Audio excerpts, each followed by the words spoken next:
Now in this video we will start the auxin, that is the one of the hormone.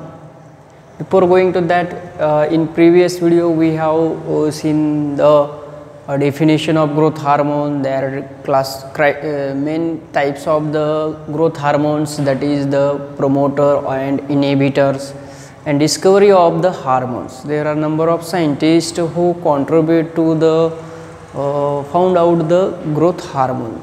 In that first one is the Darwin, who observed the first time there is the growth of the plant due to the hormone.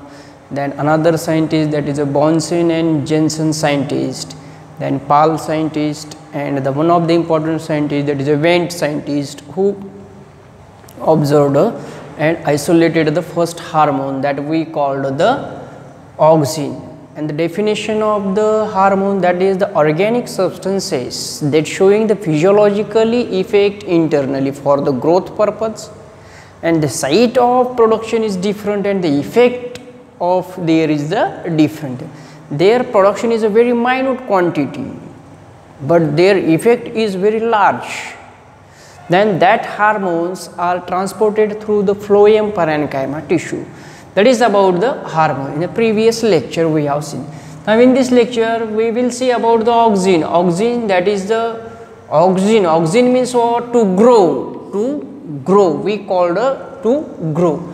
Now auxin, that is first time used term by the scientist Wendt scientist. This is the Wendt scientist who first time coined this term and discovered the auxin. First time isolated, first time coined by this Wendt scientist.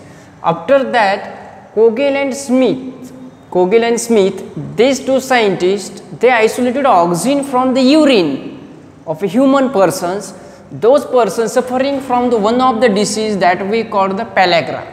Pellagra is the disease. From that disease, that person is suffered from the deficiency of some substances like niacin and nicotinic acid. There is a deficiency of the persons, so there is obtaining the auxin, but the actual role of that auxin is unknown. म्हणजे pellagra जो disease आहे ते ज्या व्यक्तीला झालेला आहे त्या व्यक्तीच्या युरिनमधून हे ऑक्सिजन आयसोलेट केलेले आहे दोन सायंटिस्टने, पण तिथं त्या ऑक्सिजनचा काय रोल आहे हे अद्यापपर्यंत माहिती नाही, अननोन रोल आहे. Now the synthesis of these auxin in naturally plant. आता प्लांट मध्ये हे ऑक्सिजन कुठे कुठे सिंथेसिस होत असते.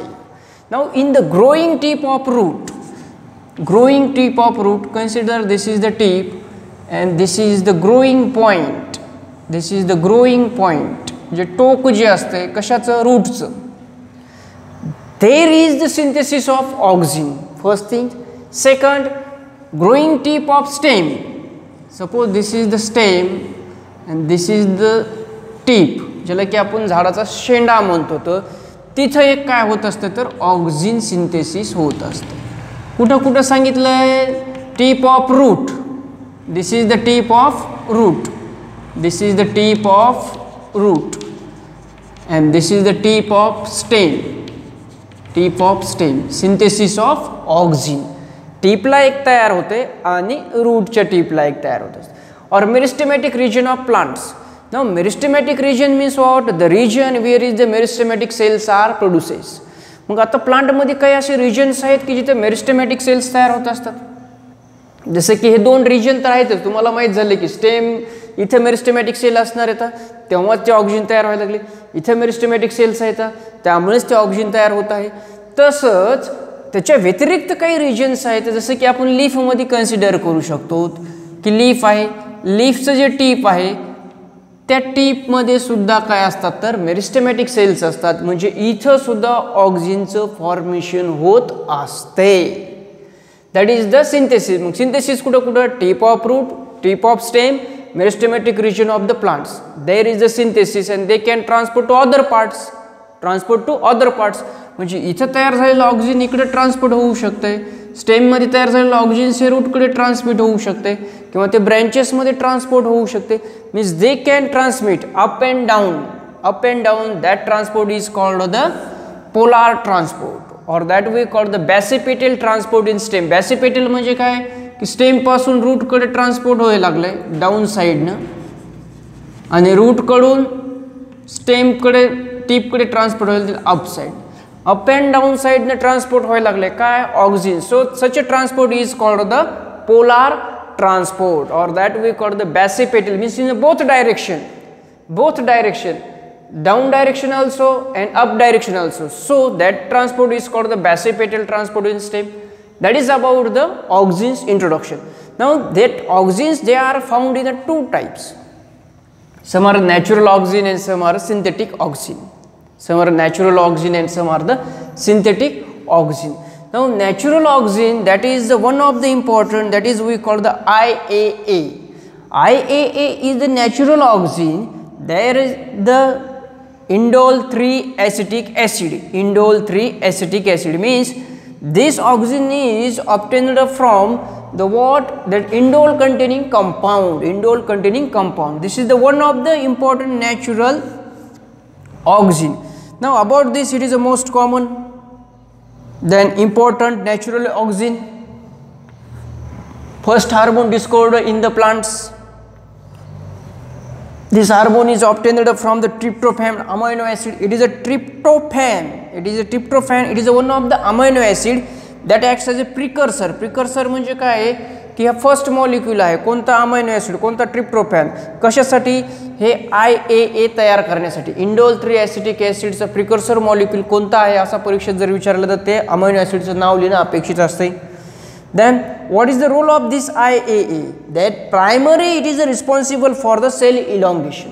Primary जो काय हा हार्मोन आहे कोणता IAA, तो कशासाठी रिस्पॉन्सिबल आहे? सेल इलॉंगेशन साठी.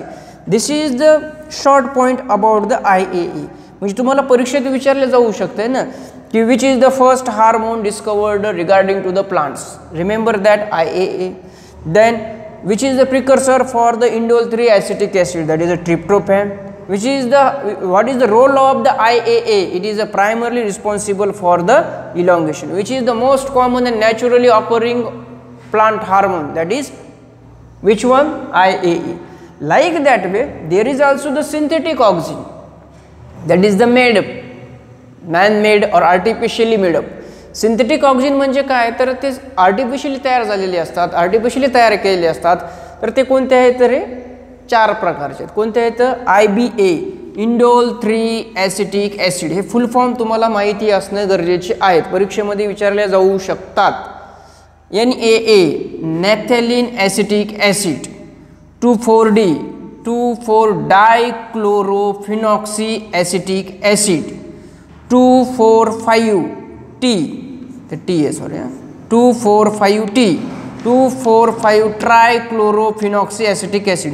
These all are the synthetic auxins. They are made up by the human being for their own purpose or for the production of the plants or for the requirements of that auxin. This is about the introduction. Now in this introduction there is the, in our exam they may be asked who discovered the auxin hormone, the name of scientist went. Then the Kogel and Smith isolated the auxin from the urine of a person that is supported from which of the disease, that is a pellagra. Synthesis of the auxin, where it takes place, that takes place growing tip of root or meristematic region of plants. Then that auxin transport in which method? Polar, non-polar. There is a polar transport, or that we may also the basipetal transport in stem. Then give the example of a natural auxin hormone, that is the IAA, or give the examples of synthetic auxin hormone, that these are the 4 types. Expand IBA. Expand म्हणजे काय करायचं? फुल form लिहायचा आपल्याला. कशाचा? IBA चा फुल form काय आहे? Indole 3 acetic acid. Expand NAA काय full form? Naphthalene acetic acid. Expand 2,4-D, two four dichlorophenoxy acetic acid. Expand 2,4,5-T, there is the 2,4,5-trichlorophenoxy acetic acid. This is about the introduction. Now important point is that here are 2 points given about the hormone. First one, the physiological effect, means the function of that hormone. What is the effect of that hormone while we are applying to any plant? Then what actually happens in that plant? Second application of plant where we can apply such important hormones. इथे 2 points तुम्हाला पाहिजेत आणि हे 2 पॉईंटवरच तुम्हाला board एक्झाममध्ये question विचारल्याची जाण्याची possibility जास्त आहे. फिजिओलॉजिकल इफेक्ट ऑफ ऑक्झिन और द ॲप्लिकेशन ऑफ ऑक्झिन म्हणजे हे 2 पॉईंट तुम्हाला प्रत्येक हार्मोनमध्ये आहे.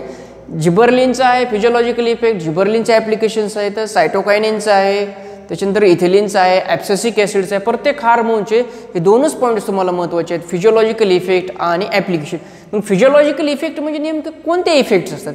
The effects of hormone to the organs of the plant. प्लांटच्या ऑर्गनसोबत या हार्मोनचं काय इफेक्ट होते? म्हणजे प्लांटमध्ये ऑर्गन्स आहेत आपल्याला माहिती आहे, रूट, स्टेम, लीफ, बड, सीड, हे सगळे प्लांटचे ऑर्गन्स आहेत.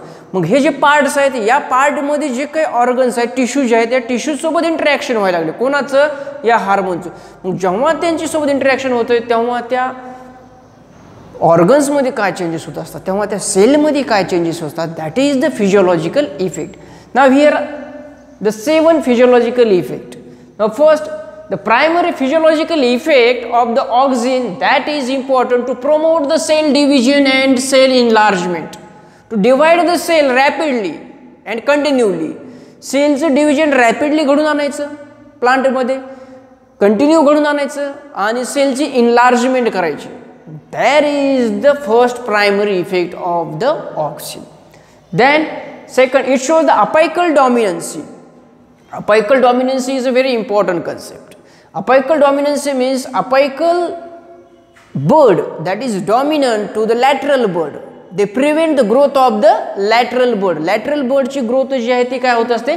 प्रिव्हेंट होत असते. मग ते कशा पद्धतीने होते मी तुम्हाला समजून सांगतो की अपायकल डॉमिनन्सी कशा स्वरूपात आहे हे मी इरेज करून टाकतो. इथे तुम्हाला तो कन्सेप्ट समजून सांगतो. कोणता? अपायकल डॉमिनन्सीचा.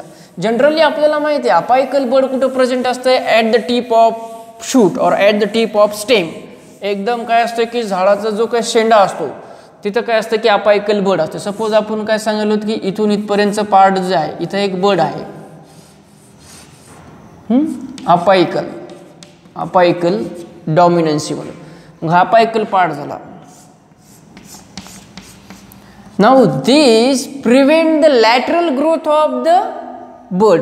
म्हणजे इथून इथपर्यंत जर पाहिलं तर कोणत्याही प्रकारचं बडचं फॉर्मेशन होत नाही आहे. का होत नाही आहे? कारण की हा अपायकल बड हा डॉमिनंट असतो. डॉमिनंट असल्यामुळे काय होतं की इथून इतक्यात कोणताही बड तयार होत नाही, त्याच्या खाली बड तयार होऊ शकतात इथं, आणि तिथून काय होऊ शकतात की ब्रँचेस तयार होऊ शकतात. पण due to this apical dominance they prevent the lateral growth of the bud. म्हणजे त्याच्या बाजूने कोणत्याही प्रकारचं बडचं फॉर्मेशन होत नाही. That is called the apical dominancy. Second is stimulate the growth of stem and root. Root आणि स्टेमची स्टिम्युलेट करायची and they increase the growth होती. म्हणजे काय होते? तिथला सेल नंबर वाढते. मग सेल नंबर वाढवण्यासाठी कोण रिस्पॉन्सिबल आहे? तर हा ऑक्झिन रिस्पॉन्सिबल आहे. ऑक्झिनमुळे सेल नंबर वाढला तिथं काय होते? स्टेमची ग्रोथ होती, रूटची ग्रोथ होत असते. That initiate the lateral and adventitious root formation. मग आता रूट फॉर्मेशन जे आहे इथं तिथून असे रूट तयार झाले, इथून अशा रूट तयार झाले, इथून there is a lateral formation of root and this lateral formation of root due to the auxin hormone. ॲडव्हेंटेटियस रूटचा जर विचार जर केला तर तुम्ही ते जे काही वीट प्लांट आहे, वीट प्लांटचं जर पाहिलं तुम्ही, वीट प्लांट जर पाहिलं तर एवढ्या प्रमाणामध्ये कसं बंचमध्ये ग्रुपमध्ये काय असतात तर रूट्स असतात. मग याला म्हटलेलं आहे फायब्रस रूट. वीट प्लांटमध्ये, वीट क्रॉपमध्ये पहा काय म्हटलेलं आहे? फायब्रस रूट म्हटले. मग ॲडव्हेंटेटियस रूट्स म्हटलेले आहे, ॲडव्हेंटेटियस रूट. मग जे ॲडव्हेंटेटियस रूट फॉर्मेशन करण्यासाठी कोण रिस्पॉन्सिबल आहे? तर again auxin is responsible. That induces the parthenocarpy. Parthenocarpy, that is very important concept to form the fruit without fertilization. Without fertilization, there is a formation of fruit. In the first chapter, we have seen the parthenocarpic fruit or parthenocarpic process. In that, I have also told that there is an auxin that is responsible to induce the fruit without fertilization. And then sixth one that can induce the flowering in some plants, that is a lychee plants and pineapple plant. There is the more production of flower when we apply the auxin or when we injecting the auxin such a plant. ज्या प्लांटला आपण जर हे auxin hormone inject केलं तर तिथं flower production काय होतं की जास्त होत असते. And seventh one prevent the premature leaf and fruit drop. Fruit drop आणि प्रीमॅच्युअर लीफ जे असतात ते प्रिव्हेंट होत असते म्हणजे ते पानगळती होत नाही आहे. जसं की तुम्ही जर पाहिलं कधी कधी ते प्रीमॅच्युअर लीफ जे असतात ते ॲटोमॅटिक फॉलोअप होतात. मग तेव्हा जर हे जर इंजेक्शन जर दिलं, कशाचं, ऑक्सिजनचं जर इंजेक्शन दिलं प्लांटला, तर काय होणार की ते प्रीमॅच्युअर लीफ फॉलोअप होत नाही. At the stage of old, जेव्हा त्या लीफ ते फ्रूट ओल्ड होते त्यावेळेस ते फॉलोअप होत असतात. त्यावेळेस या हार्मोनचा रोल जो आहे तो काय की विरुद्ध रोल आहे म्हणजे they inhibit the process. This is about the physiological effect. Now next important, the application of this auxin hormone. याच्या त्या ॲप्लिकेशन्स आहेत. फिजिओलॉजिकल इफेक्ट मध्ये तुम्हाला प्रश्न विचारला जातो की give the physiological effect of auxin. ऑक्सिनचे फिजिओलॉजिकल इफेक्ट लिहा. त्यावेळेस तुम्हाला हे 7 पैकी ॲटलिस्ट 4 ते 6 त्याचे रोल्स राईट डाऊन करणं गरजेचे असतात. Now application means where we can apply such an important auxin. Now that induces the cell division. आता फर्स्ट जर आपण जर पाहिलं फिजिओलॉजिकल, त्याच्यामध्ये काय सांगायला होतं, there is the induction of the cell division and that is very important to formation of callus formation, to form the callus in a tissue culture technique or in tissue culture lab. There is a important of callus. In tissue culture techniques there is the callus formation. तिथं काय गरजेचं असतं, कॅलसची requirement आहे. मग कॅलसची requirement आहे, ते callus कसं तयार होते. सपोज आपण काय केलं की एक लीफ घेतली, त्या लीफचं टीप कट केलं आणि ते टीप काय केलं, हे न्यूट्रिएंट मीडियम असतं, या न्यूट्रिएंट मीडियमवर काय केलेलं आहे तर ती टीप पुटअप केली. टीप म्हणायला टीप, लीफ ऑफ लीफ किंवा लीफ ऑफ टीप म्हणू शकतो आपण. टीप ऑफ लीफ घेतली, कट केलं, इथं पुटअप केलं. There is the rapid cell division and this rapid cell division why, because that nutrient contains the auxin. त्या न्यूट्रिएंटमध्ये कोणता हार्मोन असतो, ऑक्सिन असतो. तो काय करतो की त्या सेलचं डिव्हिजन घडून आणतो. After that there is the unorganised mass of cell is produced. Unorganized mass of cell is produced. Unorganized mass of cell is called the callus and that is used in tissue culture technology. Tissue culture technology मध्ये कॅलसचा use केला जातो to produce the new plants. मग हे callus तयार करण्यासाठी कोण महत्त्वाचं आहे, ऑक्सिन महत्त्वाचं आहे. मग हे ऑक्सिनमुळे सेल डिव्हिजन रॅपिडली होती आणि तिथं अनऑर्गनाइज्ड मास तयार झाले की त्याला म्हणायचं कॅलस म्हणायचं. That is the first application. Now second application, that auxin is used as a herbicide. That is used as the herbicides. Herbicides means to kill the unwanted grass. Which grass? Dicot grass. Dicot grass ला किल करण्यासाठी या ऑक्सिनचा use केला जातो. मग कोणते auxins आहेत, 2,4-D and 2,4,5-T. हे दोन जे ऑक्सिनचे प्रकार आहेत याचा यूज केला जातो to kill the weed. Herbi means weed, cide means kill, to kill the weed. जे तणनाशक जे म्हणतो आपण, ते तणनाशक म्हणून सुद्धा याचा वापर केला जातो. कोणत्या ऑक्सिनचा, 2,4-D आणि 2,4,5-T या दोन्हीचा. मग याच्यामध्ये कोणते तण नष्ट होतात तर डायकॉट जे ग्रास असतात ते नष्ट होत असतात. Dicot grass can be killed by such auxin, that is herbicides. Now that is used as a to production of the seedless fruit, to produce seedless fruits म्हणजे तुम्हाला माहिती आहे की जसं की बनाना एक आहे, त्याच्यानंतर ग्रेप्स आहेत, त्याच्यानंतर कोणतं आहे, लेमन आहे, त्याच्यानंतर ऑरेंज आहेत. हे जे काही सीडलेस फ्रूट्स आहेत ते प्रोड्यूस करण्यासाठी काय आहे की ऑक्सिनचा यूज केला जात असतो. Then to used to early differentiation of xylem and phloem tissue. Now these two tissue can be differentiated, means that gives another types of cells and their differentiation due to the auxin. Then if there is the high and low concentration of the auxin, then what happen? If there is a low concentration of auxin in the medium, that produces the roots. If there is high concentration of auxin, that produces the shoot. मग अजून एक application आहे की आपल्याला जर लॅबमध्ये जर एखादं प्लांट तयार करायचं झालं तर ते कसं तयार करणार आपण, तर कॅलस तयार केल्यानंतर पहा की 5th ॲप्लिकेशन आहे लो कॉन्सन्ट्रेशन ऑफ ऑक्सिन. ऑक्सिनचं कॉन्सन्ट्रेशन जर कमी घेतलं तर त्याच्यापासून काय तयार करू शकतो आपण, रूटचं फॉर्मेशन होत असते. Low concentration of auxin, low concentration. आणि जर हाय कॉन्सन्ट्रेशन घेतलं suppose, high concentration of auxin, तिथं काय तयार होणार आहे, शूट सिस्टीम म्हणजे स्टेम तयार होणार. काय तयार होणार, स्टेम. कशापासून, लीफ पासून तयार होत असते बा. रूट आणि शूट कशापासून तयार करतो, तर लीफ पासून. High concentration shoot system, low concentration root system. But in a callus formation there is optimum concentration of both. कमी जास्त प्रमाणामध्ये वापरत नाही तर ऑप्टिमम म्हणजे अनुकूल प्रमाणामध्ये वापरतात म्हणून तिथे कॅलसचं फॉर्मेशन होत असते. जर कमी वापरलं तर रूट तयार होणार त्या कॅलसपासून, जास्त वापरलं तर काय होणार आहे, शूट सिस्टीम तयार होत असते. Now this auxin is used to early propagation of root by cutting. Early propagation of root, early rooting. आपल्याला जर लवकरात लवकर रूटचं फॉर्मेशन पाहिजे, early rooting in propagation means vegetative crops that can be propagated easily by the cutting. जसे की आपल्याला माहिती आहे की शुगर केन आहे, पोटॅटो आहे.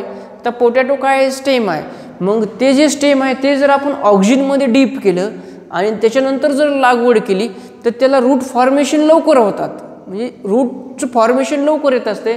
Wien we putting that vegetative क्रॉप्समध्ये आपल्याला माहिती आहे की स्वीट पोटॅटो एक आहे, पोटॅटो एक आहे. हे जे व्हेजिटेटिव्ह क्रॉप्स आहेत त्याच्यासाठी हे ऑक्सिन्स फार महत्त्वाचं आहे. And finally there is a breaking of seed dormancy and promote the quick germination. जर आपल्याला लवकरात लवकर उगवण क्षमता पाहिजे असेल एखाद्या सीडपासून, एखाद्या क्रॉपचं काय करायचं की जर्मिनेशन लवकर घडून आणायचं.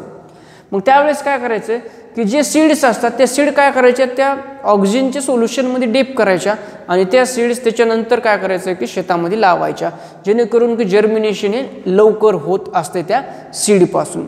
Then 8 use to making the bonsai tree. Making, this is the one of the important application, making bonsai tree. Bonsai tree जर पाहिलं तुम्ही तर हे ट्रीची हाईट खूप स्मॉल असते, छोटाले ट्रीज असतात. मग हे छोटाले जे ट्रीज असतात ते कशा तयार करतात, त्याचा शेंडा जो आहे त्या प्लांटचा काय करायचा, कट करून टाकायचा. शेंडा कट केल्यामुळे काय होतं की त्याचे ब्रँचेस वाढतात. जसं की तुम्हाला माहिती आहे की कॉटन फील्डमध्ये शेंडे खोडतात काही ठिकाणी, समजा ग्रामीण भागातले असल्यामुळे तुम्हाला ते माहीत आहे की ते जे वरचे झाडाचे शेंडे खोडल्यामुळे काय होतं की त्याला फांद्या जास्त लागतात, फ्रूट फॉर्मेशन जास्त लागते, फ्लावरिंगचे कंडिशन, फ्लावर्स जास्त प्रोड्यूस होत असतात, त्याच्यामुळे फ्रूटचं प्रोडक्शन जास्त येत असते. बोन्साई ट्री जे आहे ते छोटाले ट्रीज असतात. That method is used in Japan. जापानमध्ये बोन्साई ट्री तयार करतात, छोटाले प्लांट. फक्त त्यांचे काय करायचे की शेंडे जे असतात ते कट करायचे. That is called the bonsai tree.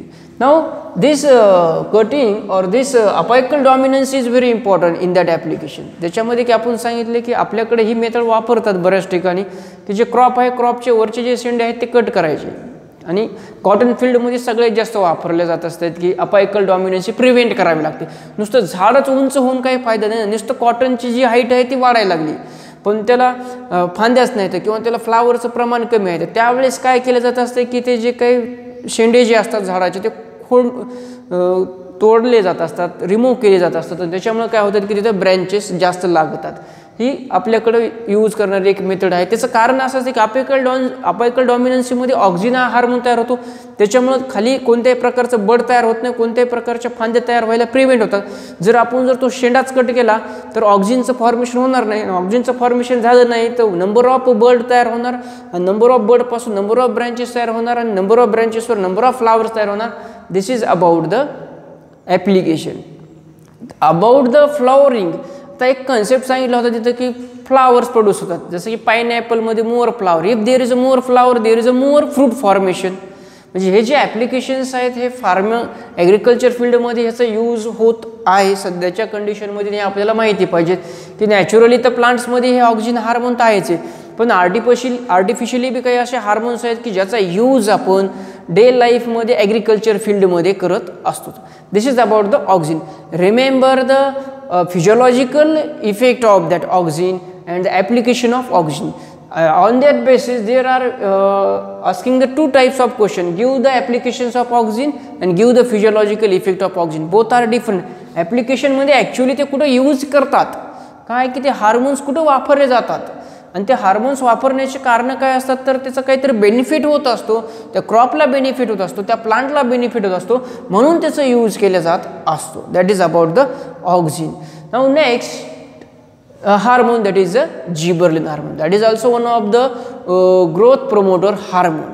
हा जो हार्मोन आहे हा कोणता आहे? ग्रोथ प्रोमोटर आहे. म्हणजे ह्याच्यामुळे काय होतं की त्या प्लांटची वेल ग्रोथ होत असते.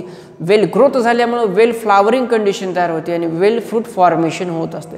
This is about the auxin. That is the first hormone which was isolated and discovered by the Went scientist. So thank you.